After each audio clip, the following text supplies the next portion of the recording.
Welcome back, Mistakes listeners. This is Dave, and we are sitting here at episode 49. We record this episode on 1/18/2006, or January 18th. This week we looked at a show called Arrow. Yes, a part of the DC Universe. Yeah, another DC Universe show. And now you can see and determine whether or not this is a kid show or not. We'll see. As you know, we are trying to do a survey right now.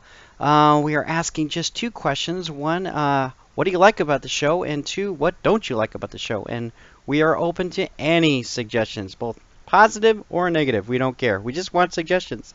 You can give us those answers at parentingmistakes@hotmail.com. That's parentingmistakes@hotmail.com. As you know, we actually have some social media outlets. Twitter at parentmistakes. And you can like us on Facebook at Parenting Mistakes. So, as I always say, sit back and enjoy the show.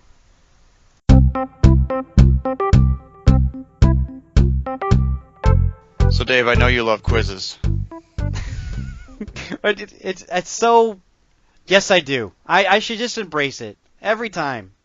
Okay, Yes. so I am going to give you something that I got to watch this last week. I want you to spell the word No. polymorphism.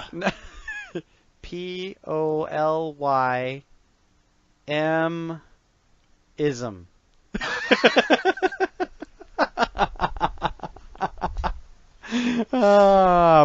Polymor. Okay, I'll give you a different one. P-O-L-Y-M-O-R-P-H-I-S-O-M. How about this? What? No! I was working on it. I was trying to sound it out. Sanguinity. No! Sanguinity. Sanguinity. I'm trying to do this like I do it in third grade, right? Yes. Sanguin. So G, S-G, inity. And I don't know. Don't ask me these questions. You're making me look like an idiot. Okay, so... Which I am. Okay, so to catch people up... I have- Sanguinity. That's what I have a lot of, though. It's true. No, you're... Oh, no, I'm the opposite. What's the opposite of sanguine? No, you're a sanguine. I Oh, think thank you are. you. Thank you. Thank you. Well, you're not melancholy. I am not melancholy. By no means. No, I'm a sanguine. Yeah. Okay. So, as parents, we get to watch our kids do some interesting things. We can do a... How do I score? How did I do? Did you even have any, like, the words next to you to know how badly I did? Oh, yeah, I've got them right here. Oh. What you need to say is, Dave, So- you got it perfectly right. So my youngest, who is 11, she's in 6th grade, she got to represent her school in a spelling bee, and I got to go watch. Oh, that's right. That's And right. First of all, spelling bees are a really fascinating sort of ritual that we do just by themselves. I mean, we could have a long discussion about why do we do this. Have you had to say the word opalescent very often? I don't think I've ever used that word. Okay. Not How once. about fungible? Never. Okay. Flagellum. Astigmatism. I've had to Sure. say that. Yeah, you go to the eye doctor, you're like, oh no, I got that. I can't see nothing, or you can't see something. My daughter had to spell herpetologist. That one I've heard. Have you? Yes, Do you it's know a what it study of means? some type of animal, I think. Reptiles. Yes. Okay. So first of all, they bring all these kids in the room and they tell them, hey, don't be nervous. It's like a game. And if you lose, it's just like you lost a game. Yeah. Don't worry about it. And now we're going to have you walk on the stage where there's going to be a bunch of adults and they're going to ask you a really weird word. And if you get it wrong, they're going to say, I'm sorry. You are wrong. They Off don't the say that, stage. do they? No, do they actually no, say? they're- What do they say? They actually ran a very nice spelling bee, and they were very nice, and they were very gracious. Then and why would you? Why would you? Anyway, Yeah. Why would you say it was a negative experience? I'm not saying it was a negative experience. I'm just saying you're it's making it interesting. sound like it was negative. Well, it's interesting. How do they actually get them off the stage? Well, they Hey, walk off. kid," They no, just, they're yeah. like, "Hey, kid, you spelled." Do they say you spelled it wrong, but we love you? No, they Right? no, they do say, "I'm sorry. Oh, they apologize. I'm sorry, that is incorrect." And then they spell it correctly, and then they say, "Thank you," and they say, "Good job," and that's when the crowd claps. Does the child have to do something in response? Is there some sort of protocol? Like, do they have to do a curtsy? No, they just walk off the Thank you, stage. spell master, for letting me have the privilege of spelling polymorphisms. Yes. Well, and most of the kids I saw walked off the stage, they were pretty calm. There were one or two kids that were, I don't know if they were upset or embarrassed or mad at themselves, maybe because they knew how to spell the word and Sure. they Or they forgot. felt cheated or robbed. Yeah. That's 'cause not they- how you actually oh, spell that. I should have known that. Anyway. So my daughter got second place amongst the sixth graders. Yeah. Yay, Meg. Yay, Meg. And then they had the fifth. This was a spelling bee of first through eighth graders. Hmm. Every grade competes against their own grade. Makes sense. So after she got second place with the What was sixth the grade, lowest? What was the lowest grade? First grade? first grade. What's the hardest word in first grade? I don't know. I only watched my daughters. I only Yeah. watched the sixth grade. Lame. So in the afternoon, they bring back the top four kids from fifth, sixth, seventh, and eighth grade Oh, okay. for a spell off, and then the top four of that group goes on to the next round. Okay. And now where was Meg sitting in that? So Meg got second out of that. Oh. So Oh she my knocked- word. So So knocked she off- beat her class. she beat her class, and then she beat some seventh and eighth graders. What? That child waved at me tonight? Yeah. Wow. I That's know. amazing. It's like All right. legendary. So here's the challenge. We came home and we got a letter and say, here's when the next round is. We have a scheduling conflict. Really? Yes. Super Bowl weekend? No. Oh. We have a scheduling conflict. Not going to get into what it is, but we have a scheduling conflict. Okay. And her teacher, well, the person that coordinated, she was like, look, if you can't make it to the next round, don't worry about it. We understand, if you've got a conflict, you're not going to let anybody down. Yeah. But my daughter feels a sense of obligation that she got to this point, that she did well, that she, represented her school, and she feels like she has sort of unfinished business. What's wrong with you? This child should be making it to this meeting. Well, no, but There thing is no scheduling conflict. This girl Well- has to stand up for her school. She's No, a hero. No. The scheduling conflict is an event for her, Oh. and she had a previously scheduled event. Oh my goodness. Well, She actually shame on has- her she for actually- well then shame on her for doing so good. Well, yeah. Yeah. So, but so she's torn, and which is a good lesson for kids. First of all, which your kids learn a little bit as they get older, that they have to make tough choices. Okay. Right. But what we talked about is the difficulty that, what is it that she actually wants to accomplish? Like, what is her unfinished business? That's the thing. Why does she feel this sense of obligation? And that's something to work for. I mean, you want to teach your kids that they want to do well and they want to stick with it, right? Follow it all the way to the end. But what if, because we talked about this, we said, So let me okay, get this straight. She was top, 3? So she was in second place. So what? The top 3 or 4 go on to the next level? yes. Okay. And then there's another level after that, and then there's, Yeah. You So keep- it suddenly keep becomes moving up. national and all that stuff. Yeah, you can keep moving up. And then, obviously the competition gets tougher and that sort of thing. So did she take this as sort of like, hey, this is something the school's doing, so I'm just going to participate? Or was she actually practicing for the bee before it Oh, happened? no, she practiced. Okay, so she had been ready for it and Yeah, was yeah. excited to do it, and this is... Did she Yes, understand that this might have a different road as she went, or... I I don't know if that was really discussed. I don't know if they have a long history of kids going on to the next level. Mm-hmm. So she wasn't that preparing for that in her mind. Gotcha. I think she wanted to do well.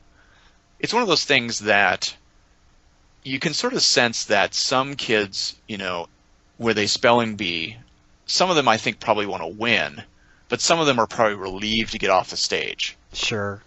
Like you feel bad for the kids that missed the first word. And there were a few kids that missed their first word. And they, who knows how much they practiced, but they get up there, they miss the first word, they're out. Right. There's nothing for that. Sure. No, there is nothing. Well, yeah, there's nothing. I mean, it's like the first person getting kicked off Survivor. Do you remember Yeah. that guy's name? No, No, yeah. No. So, you ready for the awkward segue? I'm not even sure how you can segue into what we're going to watch next, other than, what, Childhood Expectation? Well, so we watched... Oh, man, I've been baited again.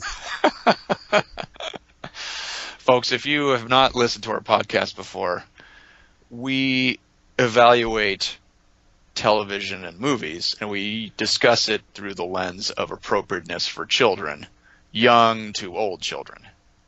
But we often talk about some of our parenting issues and experiences and stories prior to. And then we always have a challenge of saying, okay, do we just stop the story now and now we're going to talk about the episode, or do we sort of try to have this thematic segue? Well, you've already blown it now. There is I'm no just thematic. explaining. You can't explain the joke. You just explained the joke, Todd. So There is no transition. Just like what's the guy's name? What, Oscar the Oliver Grouch? Queen. Oliver Queen has a list of unfinished business. Yes, he does. He does indeed. All right, so we watched a show called Arrow, which is it's a DC Comics character. It is. Based on Green Arrow. Which is one of the heroes I grew up with. I was a Arrow follower, for sure. It's a live action show. It is serialized. It is in its, oh gosh, I should know this, but I don't. It's in its 4th season. Yes, it's in its 4th season. And the basic plot is that there is a guy who is a sort of a rich playboy, and he is living a unfulfilling life, and he goes on a ship and he gets stranded on an island, and he has sort of an epiphany and then comes back and now is a heroic character that wants to, I guess, avenge his father's death and also clean up the city. It's got a similar sort of theme to, say, a Batman type of deal. Yeah, I think you've got that. It's a classic hero archetype story, right? He is a rich... did you add the rich billionaire? Yeah. Yeah, bit. So, right. Playboy. All that stuff. Sorry, I was doing a little research there on the side. So, yeah, I mean, I think you got it. You nailed it on the head. If you know anything about Green Arrow, this actually is his established story. Except I think the Golden Age Green Arrow is a little bit different than this one. Obviously a little more comic booky and stuff like that, and more or less kind of not brutalized, because if he's on the island, he's brutalized. I think when he's on the island in the original book, he's more a matter of survival. And he does have, I believe he has a mentor. Boy, it's been a long time since I read some of the Arrow books. But so I don't want to get, I mean, we can talk a little bit about the plot. Because it's a serialized show, it's the type of show that if you really want to follow it, you're going to have to start at the very beginning and watch it all the way through. Because there's a lot of different plot twists, there's a lot of layers, there's sort of backstories and that sort of thing. But we watched the second episode of the first season.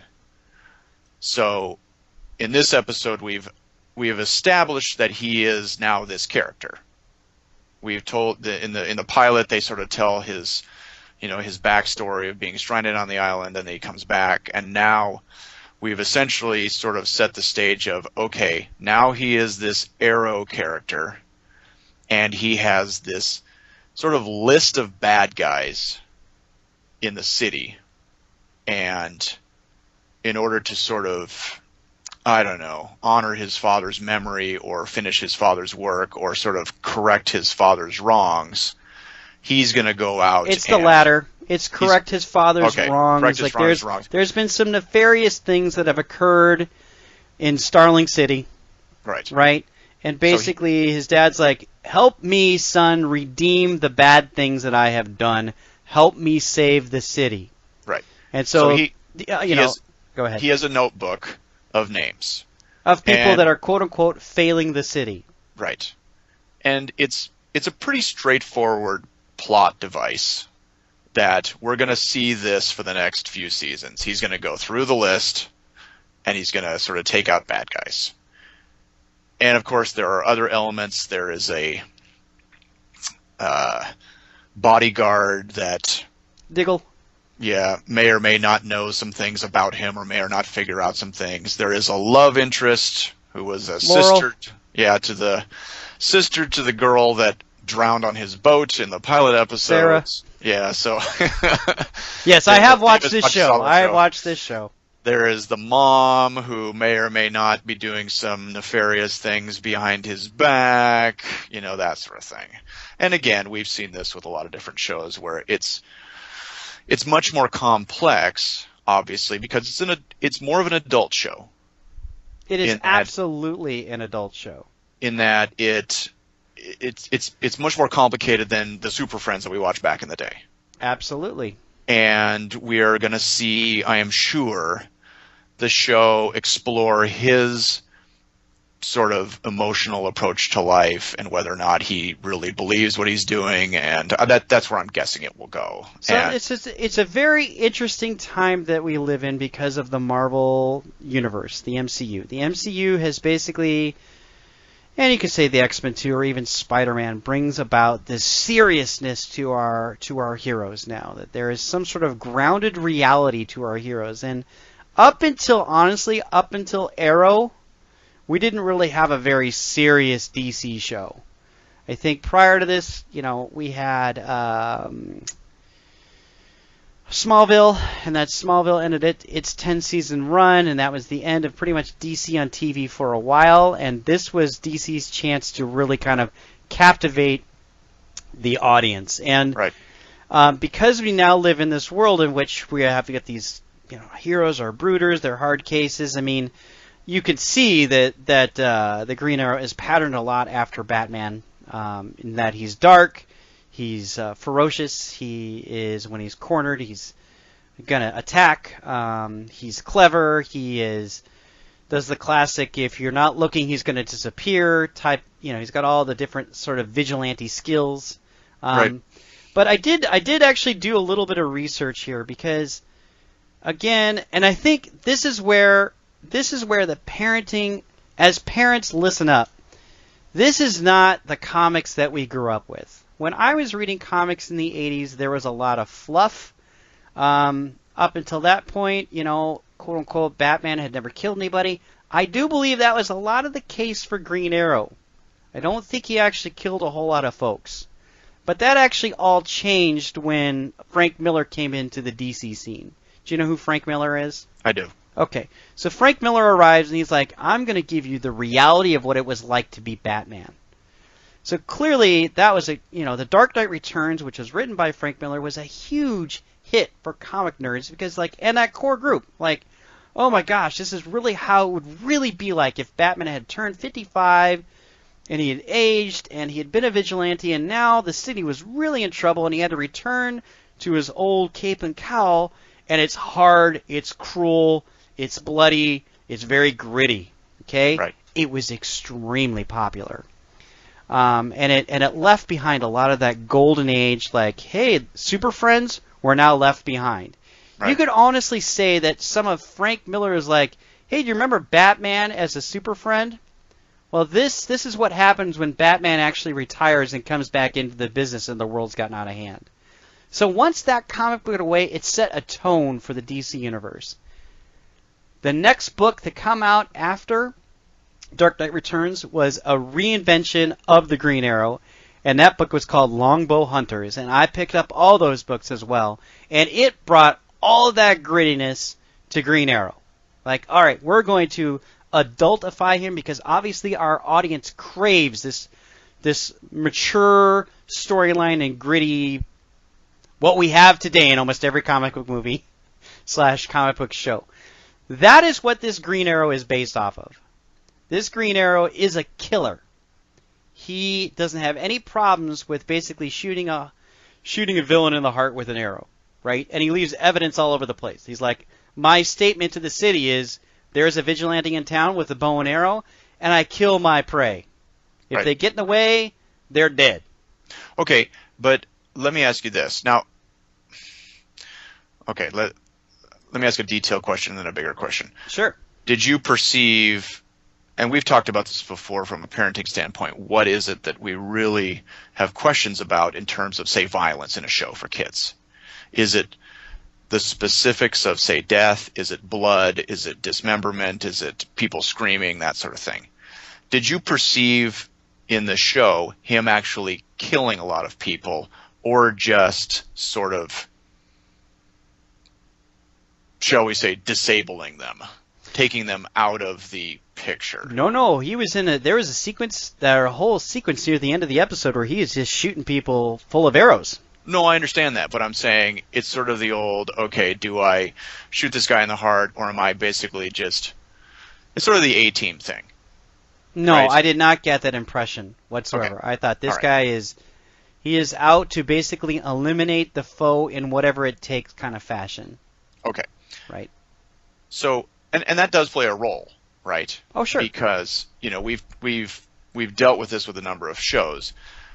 Usually in cartoons, you see the good guys and the bad guys fight, and one of them will at most maybe knock one unconscious. That is not what's happening here, if that's what you're trying to suggest. Right. I'm just saying that as a counterexample. Right. That's what we will see in the cartoons. And to be honest with you, that's what I'm trying to tell you. This is what would have happened prior to The Dark Knight Returns.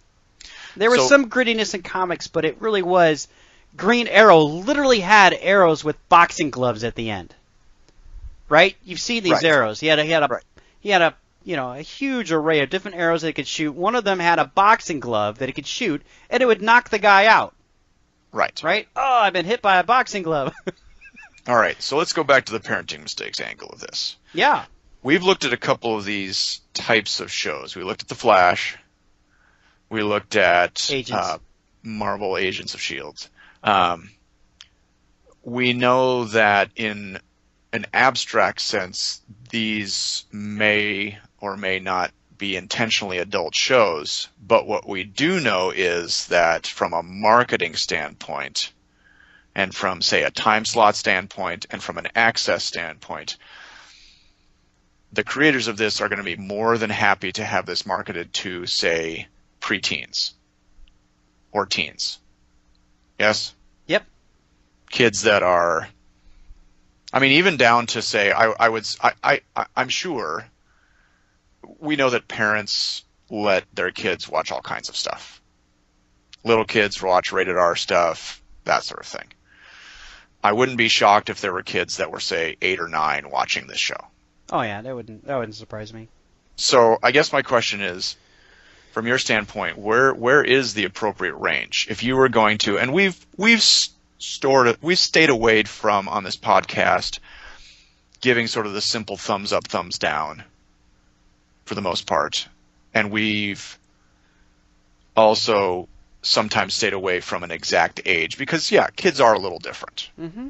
Some kids are a little more mature than others. It's kind of the age-old Harry Potter appropriate question. Right. When should a kid watch Harry Potter? Right. Yeah. Where do you put this show? Oh, this is really easy. I actually think don't they have an M rating when it comes up? Or is it, I can't remember. I don't remember what the rating was. I don't think so. Is it a T for teen? It might be T for teen. In my brain, it should have an M rating. And the reason that is that at this point in the show, in the game, it is much less a superhero show and more like a revenge show.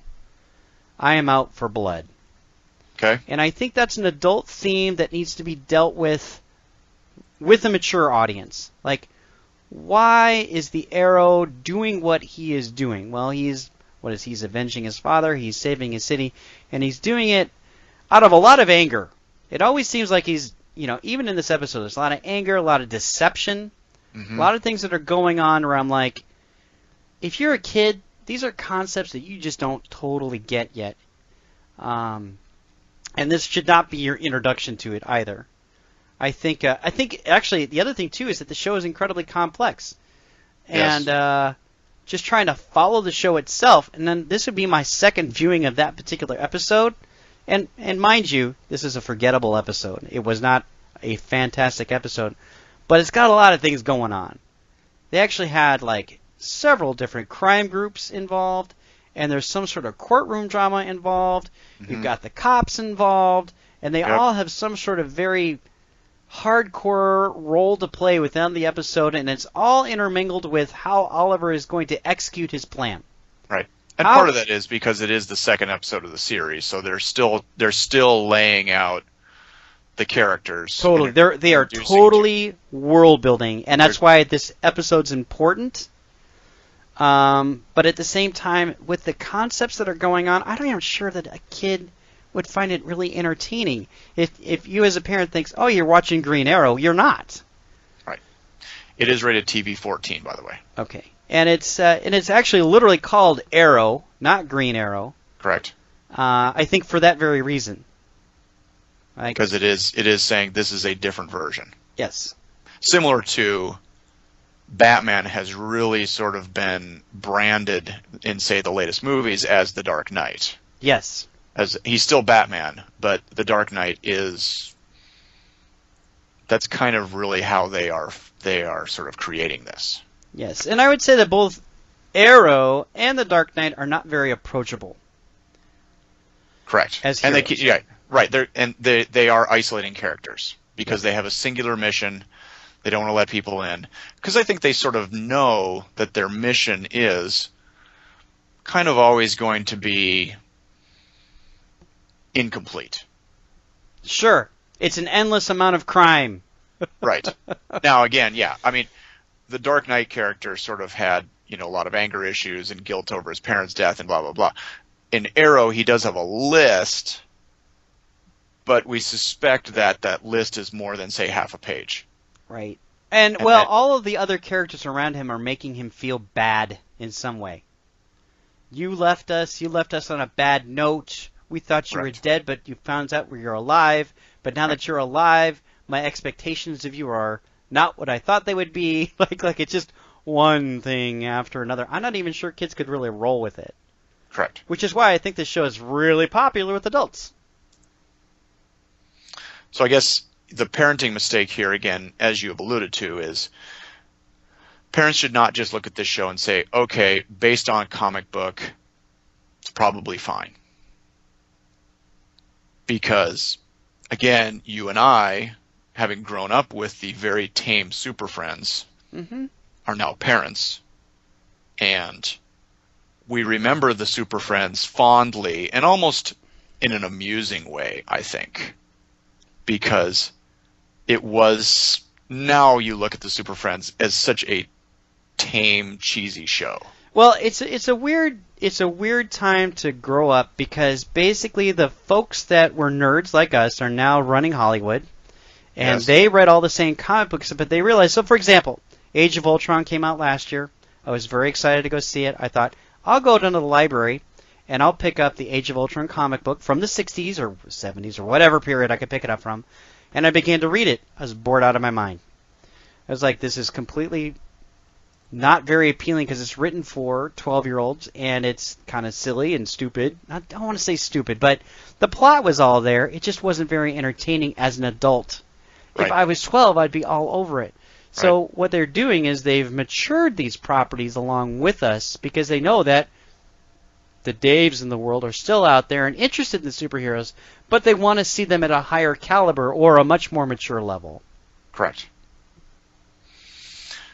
So, folks, I think overall, this is a show that you have to be careful with. And again, whenever something is rated TV 14, Time out. I just want to be really clear. The Age of Ultron comic book was not stupid. I do not want to be the guy who said Are you afraid you're going to get hate mail from Marvel? I just want to be clear that it wasn't appealing, but it certainly. Don't go all soft on me. Well, I don't want to call it stupid because I could. I've called shows dumb on this podcast. So. It was intended for a different audience. It wasn't intended for a 44-year-old to go to the library and say, "What's the Age of Ultron all about?" And I'm like, "Wow, this is just not a very good comic book." I'm sure it was when you were 12. You went soft on me. Sorry. It's all right. I understand. You let people kill me if I. No, they will not. It's a podcast. I'm a nerd. I get it. It'd be like saying, "Hey, I watched the old Star Trek. I thought it was stupid." I suppose that's opinion, but it would offend folks. It's not stupid. It's Captain Kirk. Can't say that. I watched Star Trek 6 again last week, by the way. It's a good show. No, I mean, it's a good movie. It was. Yeah, Undiscovered Country. All right. Hey, we didn't do our new business at the beginning of this podcast. Oh, well, you were going to close something out. We totally left on a cliffhanger, and I interrupted you. You're closing out. No, I don't remember what. Well, I was going to say, parents, this is one to be careful of because when it's TV 14, that's the entertainment industry's sort of softened version of things. It's probably oftentimes, if it's TV 14, it's probably actually a couple of years above that, right. Even higher. So be warned. A little piece of business, which we should have done at the beginning, but we didn't. But that's okay. You did it. You talked about it in the pre-show. We are doing a little survey. If you could send us an email to parentingmistakes@hotmail.com and tell us two things: what we're doing well and what we need to improve on, the good and the bad. Yes, please. We want to hear from you, the listeners, whether you have heard us once or whether you've heard us a bunch of times. Heck, if you just send the email, we'll know that you actually listened. Well, yeah, there you go. We like to know that. So for all the millions of people that are out there, a few of you could send us emails, parentingmistakes@hotmail.com. Also, you can follow us on social media because we are on Twitter. Yeah, that's right. We're on Twitter. We're not hip. We are cool dads. Yeah, we're cool dads. I don't want to be a hipster. Or you can like our Facebook page, Parenting Mistakes. But I don't mean to offend the hipsters. Oh, man. You're offending anyone. You want to take a shot at anyone else now? No. Well, I have to apologize for it again. Yeah, I know, right? It's going to be too long of a podcast. All right, everybody. That's all we've got. I'd like to apologize for my co-host, Dave, who is offending everyone in this episode. Oh, my word. And next episode, we will strive to offend people. Goodbye.